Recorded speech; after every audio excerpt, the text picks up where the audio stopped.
Again, good Sabbath, everyone. Good to be with you again. And those of you who are listening online, if you will, turn to Matthew 11, verse 28. Matthew 11, 28. Has anybody been watching Facebook lately and seen this, the little cartoon people put up and say, this is Bob, see Bob do whatever? Keep that in mind. We're going to come back to that. A strong young athlete named Bob was wading waist deep in the shallow part of a recreational lake. Now, unknowingly, he stepped off an underwater ledge and plunged 15 feet beneath the surface of the water. After several seconds, he bobbed back up to the top of the water, flailing his arms and gasping for breath. And the lifeguard attentively watched the situation from a nearby bank. A friend of Bob's grabbed the lifeguard by the arm and cried out, "Bob can't swim! You've got to help him!"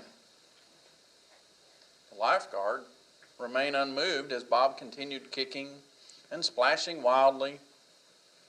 The young man's friend furiously yelled at the lifeguard, "If you won't go after him, then I will!"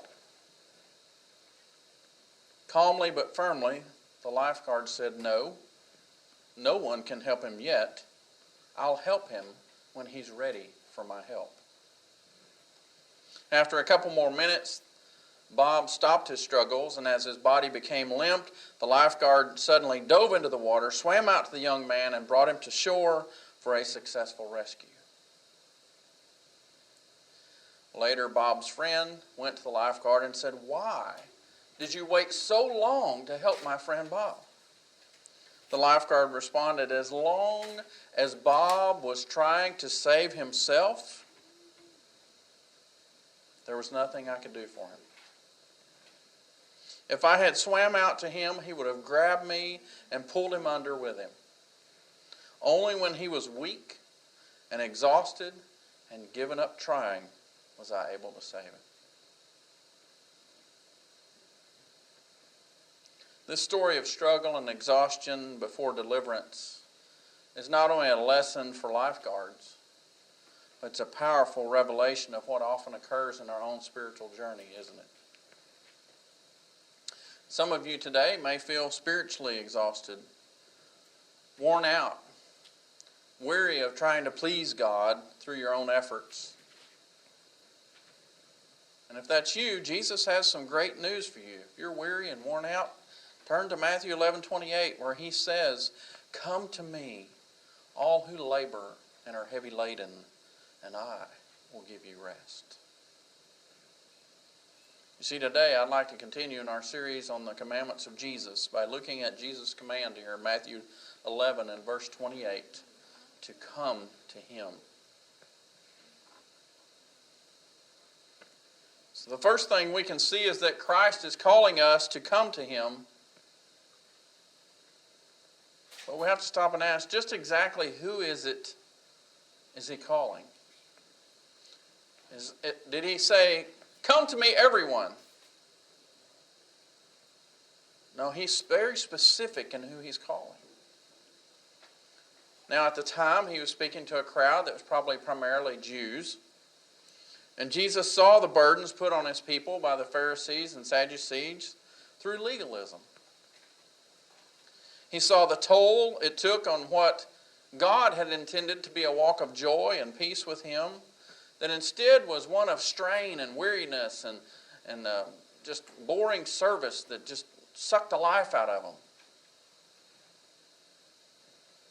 Oh, wait a minute. Are we talking about Jews or Christianity today? You decide. So Jesus specifically calls out in this passage to those who are weary, those who are burdened from the efforts of life itself. Jesus' use of this word "all" tells us that there's more than one person with this condition. I think I could ask right here in this room and find out that there's more than one person with this condition. But Jesus is calling to all those who are laboring under a heavy burden, to those who are weary of the life they're living and all they're having to carry in their life. He calls to anyone who is physically, mentally tired and fatigued, to that person serving God who's doing his best to try to get it right, who wants to just keep on keeping on, who on the outside says everything's okay and gives you this smile, yet inside is at the end of his rope. Jesus calls to that unbeliever who just knows his or her life is a mess and they need something different. Why? Because like Bob the swimmer, weary people are ready to listen. They've stopped struggling and they're ready for help. You ever notice when we worship, we raise our hands? Why do we do that? Well, in the old times, that was a symbol of surrender. Because in fighting styles, this is considered the most defenseless position when your arms are raised. And that's what a lot of people do when they cry out for help, like Bob in the water. The first thing they saw was his arms coming up. What expression do we use physically when we give up?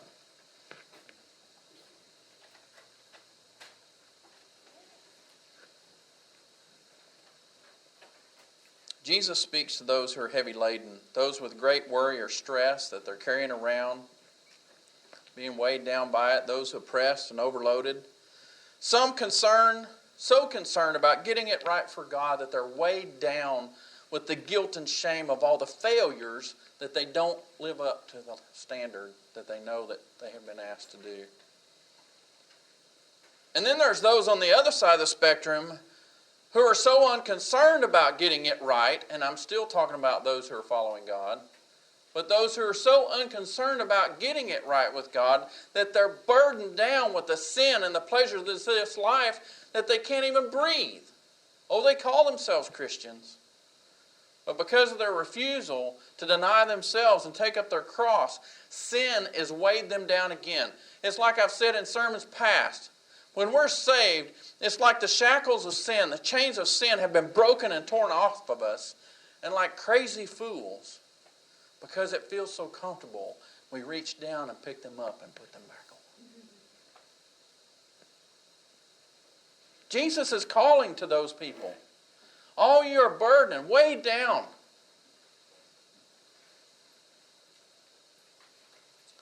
Have you ever had to make a connecting flight and had only minutes to run all the way across the airport and check your bags on and board? I've been there. You remember those feelings when you finally checked your bags, you handed them over, and you were free to that weight and able to just take your ticket and walk into the plane? It's like, oh, I made it. I've been there. Well, this is who Jesus is calling out to. He's calling out to those that feel just like the person that's rushing to make that gate at the airport with their bags and bags and bags of luggage. Jesus is saying, if you're weary and burdened, if you're like Bob, drowning under the weight of the issues in your life, and your heart is finally in a place that you're ready to truly listen, he that hath ears to hear, let him hear. Notice Christ did not say, come to me, all who are confident in themselves and already free of sin. He didn't say that, did he? You see, Jesus wants that person like Bob who has come to the end of themselves, and maybe Christians or non-Christians alike, he wants them to come to him. Come to me. Rich Mullins sings a song in which part of the lyrics say, sometimes my life just don't make sense at all.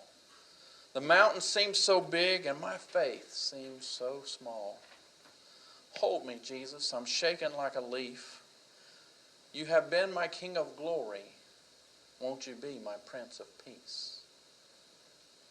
The mountain seems so big and my faith seems so small.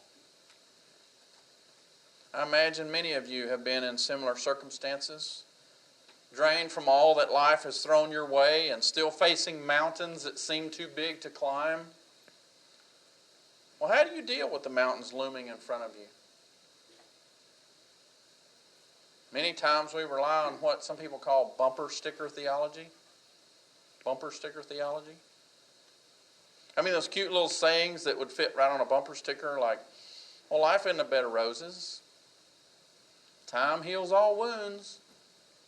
The sun will come up tomorrow. Or the automotive commercial, don't worry, be happy. You just never know. Hang in there. Now there's an element of truth in many of those thoughts. And we say them to ourselves and many times to each other, usually with this glimmer of hope and wishful thinking that all will turn out fine somehow. Kind of in the way that we would hope for a Band-Aid to take care of a gunshot wound. Now there's a big hole. I was looking, somebody posted on Facebook, they posted the size of the entering size of the hole of like a 22 all the way up to a 45, and then the size of the exit hole of a 22 up to a 45. And the difference in the entrance and the exit between a 22 and a 25, not just that they're bigger holes for the entry, but the difference between the entry and the exit was phenomenal. A 22 doesn't look that much bigger when it comes out. A 45 goes in maybe the size of a dime and comes out about that big around. Amazing the difference. And many times, that's the way we are when we throw these little catchphrases to our friends. We're trying to put a Band-Aid on a 45 caliber wound. It won't even stretch across the expanse of the hole. I know in talking with people who have been through great trials and tribulations that have come their way, they tell me of the well-meaning people who have told them, oh, well, you need to confess a sin in your life. You need to do this, or just try that. You'll be fine. Well-meaning people trying to put Band-Aids on gunshot wounds. Jesus is saying, come to me. He says, come to me, all you that are weary and carrying heavy burdens. I'm not going to give you a Band-Aid. What does he say he's going to do? I will give you rest. Rest. How many people like that four-letter word? That's a four-letter word I could say a lot. I told my wife this morning I woke up at 5:30 angry at myself because I couldn't sleep anymore. I wanted some more rest. But I woke up. Evidently God wanted me to talk to him because that's all I knew to do with my time. And I was glad I did. It was a blessing. But I was frustrated because I wanted that rest. It's the Sabbath after all, right? And you say, well, maybe that's not the rest he's talking about. Well, actually, if you look this word up, at least the Greek word that was used in our translation, it actually means to repose and gain strength from. So it truly is. Jesus is saying, I'm going to give you rest that allows you to lay aside everything you have. Lay all your burdens down. Lay down. And don't just take some rest, but take rest that gives you healing and strength so that when you rise up again, you feel different. That's the rest Jesus is promising to give you.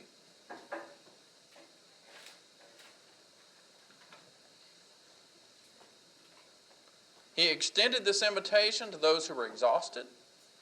He extended the invitation to those who were worn out, to those who were searching for understanding and meaning in the midst of pain. You see, I find that many times when we're in the midst of pain and suffering, so much of what causes us hurt is not the actual pain, the loss, it's the lack of understanding. Tell me you've ever been there. When we ask that question to God, why? Our families ask that very same question. At a time when our daughter and son-in-law, right now, today, should have been enjoying their newborn daughter. Instead, they're trying to cope with the loss of their newborn daughter, who was stillborn, and the diagnosis that they might not ever have another pregnancy come to term. Why? Our daughter is dealing with loss at a time when a young mother should be enjoying her child and loving life. Why? Looking around this room, I doubt anyone here has not felt that painful echo of asking God, why? And searching for the truth and seeking answers, it can be exhausting. That's why Christ beckons each one of us, "Come unto me, all you who are weary and carrying heavy burdens, and I will give you rest." Our faith tells us that the war that raged on inside of our granddaughter's body, it's over now. She's at peace. But what about her parents who must go on living? Now more than ever, they are in need of rest. Now more than ever, they are in need of comfort. Now more than ever, they need the gentle yoke of Jesus Christ. Now, more than ever, their weary souls need peace. Now more than ever, they need to utter these words from the song by Rich Mullins, "Hold me, Jesus. I'm shaken like a leaf. You've been my King of glory. Won't you be my Prince of Peace?" Now, children, just such as the one that's walking around right now, they've never been bashful about rushing up to mom or dad and saying, "I'm tired, will you hold me?" There's no hesitation, is there? Why? Why is that? I mean, these kids, they just run up, "Oh, please hold me, I'm tired." Brother Shannon, you talked about how when you had children, you finally understood God's relationship and how He felt. Well, I'm going to use that analogy, but in reverse. We need to look at the children and how they respond to us and understand that's exactly what Jesus is offering here. We should learn from these children. We should, like these children, cry out to God, "Hold me, Jesus. I'm shaken like a leaf. You've been my King of glory. Now be my Prince of Peace." These children, they gladly rest in their father's arm. They love having their hair stroked and the soothing words said over them as they drift off into that peaceful sleep. Peacefully secure in the knowledge that they are under their Father's protection and care. Well, that's a good picture of the peaceful rest that Jesus promises for all those who will come to Him, who will obey His command to come to Him. Too sad. How many people today, though, are like Bob? They're flailing about. They know they need rest. They're drowning for lack of rest. Yet they're unwilling to quit trying to create it for themselves and let the great lifeguard deliver them from the stresses and struggles of life they're drowning in. Like that lifeguard in our story, Jesus stands patiently on the shore, waiting for us to look at Him, to allow Him to give us the rest we so desperately seek. That peace that Paul tells about in Philippians 4 and verse 7 that passes all understanding.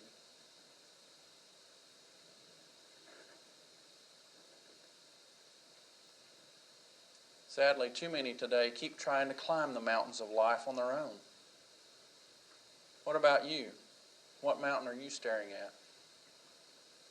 What mountain are you in the midst of climbing but don't have the energy? What's going on in your life today, right here, right now,